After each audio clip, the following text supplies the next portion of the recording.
Hello, everybody. I don't know if you can hear this song. It's about reading Before books. I go to bed, I love reading books. I love reading words and the way the pictures look. I love to eat a good dinner that my mom cooks. After I eat dinner, I love reading books. Yo, I love reading books. Yeah, I love reading books. I love reading books. Okay, hope you guys liked that hip-hop song about reading books. That's what we're going to do today. I'm going to read to you 3 chapters. So I'm going to read the first chapter, Grandma's House, and then we're going to jump into the next 2. So this might be a bit long, but I hope you enjoy it. And yeah, here we go. This chapter is titled Grandma's House. 5 days. The monster hadn't come for 5 days. Maybe it didn't know where his grandma lived, or maybe it was just too far to come.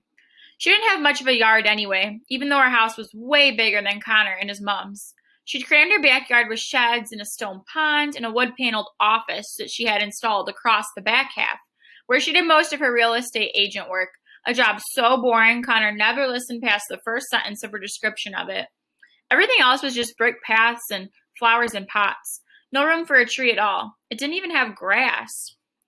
"Don't stand there gawping, young man," his grandma said, leaning out of the back door and hooking in an earring. "Your dad'll be here soon, and I'm going to see your mom." "Wasn't gawping," Connor said. "What's that got to do with the price of milk? Come inside." She vanished into the house, and he slowly trudged after her. It was Sunday, the day his father would be arriving from the airport. He would come here and pick up Connor, they'd go and see his mom, and they'd spend some father-son time together. Connor was almost certain this was code for another round of, "We need to have this talk." Notice as well, students, that it's all capitalized, so think of the meaning of that and its importance, why it would be completely capitalized. His grandma wouldn't be here when his father arrived, which suited everyone. "Pick up your rucksack from the front hall, please," she said, stepping past him and grabbing her handbag. No need for him to think I'm keeping you in a pigsty." "Not much chance of that," Connor muttered as she went to the hall mirror to check her lipstick. His grandma's house was cleaner than his mom's hospital room. Her cleaning lady, Marta, came on Wednesdays, but Connor didn't see why she bothered. His grandma would get up first thing in the morning to vacuum, did laundry 4 times a week, and once cleaned the bath at midnight before going to bed. She wouldn't let dinner dishes touch the sink on their way to the dishwasher, once even taking a plate Connor was still eating from. "A woman my age living alone," she said, at least once a day. "If I don't keep on top of things, who will?" She said it like a challenge, as if defying Connor to answer.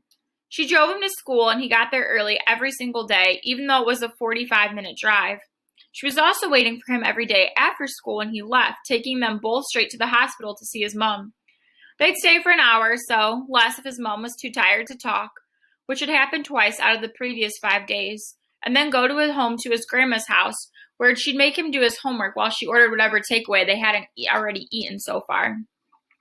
It was like the time Connor and his mom had stayed in a bed and breakfast one summer in Cornwall, except cleaner and bossier. "Now, Connor," she said, slipping on her suit jacket. It was a Sunday, but she didn't have any houses to show, so he wasn't sure why she was dressing up so much just to go to the hospital. He suspected it probably had something to do with making his dad uncomfortable. "Your father may not notice how tired your mom's been getting, okay?" she said. "So we're going to have to work together to make sure he doesn't overstay his welcome." She checked herself in the mirror again and lowered her voice. "Not that that's been a problem." She turned, gave him a flash of starfish as a wave, and said, "Be good." The door clattered shut behind her. Connor was alone in her house. He went up to the guest room where he slept. His grandma kept calling it his room, but he only ever called it the guest room, which always made his grandmother shake her head and mumble to herself. But what did she expect? It didn't look like his room. It didn't look like anybody's room, certainly not a boy's. The walls were bare white except for 3 different prints of sailing ships, which was probably as far as his grandma's thinking went toward what boys might like. The sheets and duvet covers were bright, blinding white, too, and the only other piece of furniture was an oak cabinet big enough to have lunch in. It could have been any room in any home on any planet anywhere. He didn't even like being in it, not even to get away from his grandma. He'd only come up now to get a book out of his bag and made to leave, glancing out of the window to the backyard as he went.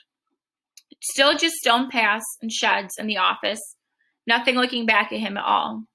So I wonder, do you think that he misses the monster here? I know he's in a different location, but he's mentioning at the beginning of the chapter, it's been 5 days since he's seen him, and now he's kind of seeming reminiscent, right? He seems like he's really missing him. So it's just interesting to note. The sitting room was one of those sitting rooms where no one ever actually sat. Sorry if you guys hear that. It's my coffee maker. Connor wasn't allowed in there at any time, lest he smudged the upholstery somehow. So, of course, this was where he went to read his book while he waited for his father. He slumped down on the settee, that's the couch, right? Which had a curved wooden leg so thin it looked like it was wearing high heels. There was a glass-fronted cabinet opposite, filled with plates on display stands and teacups with so many curlicues, it was no wonder you could drink from them without cutting your lips. Hanging over the mantelpiece was his grandma's prize clock, which no one but her could ever touch. Handed down from her own mother, Connor's grandma had threatened for years to take it on Antiques Roadshow to get it valued. That's a TV show where you take antiques and they tell you how much it's worth and you can decide if you want to sell it. It's kind of an older show, but it was cool. It had a proper pendulum swinging underneath it, and it chimed, too, every 15 minutes, loud enough to make you jump if you weren't expecting it. The whole room was like a museum of how people lived in olden times. There wasn't even a television. That was in the kitchen and almost never switched on. He read. What else was there to do? He had hoped to talk to his father before he flew out, but what with the hospital visits and the time difference and the new wife's convenient migraines, he was just going to have to see him whenever he showed up.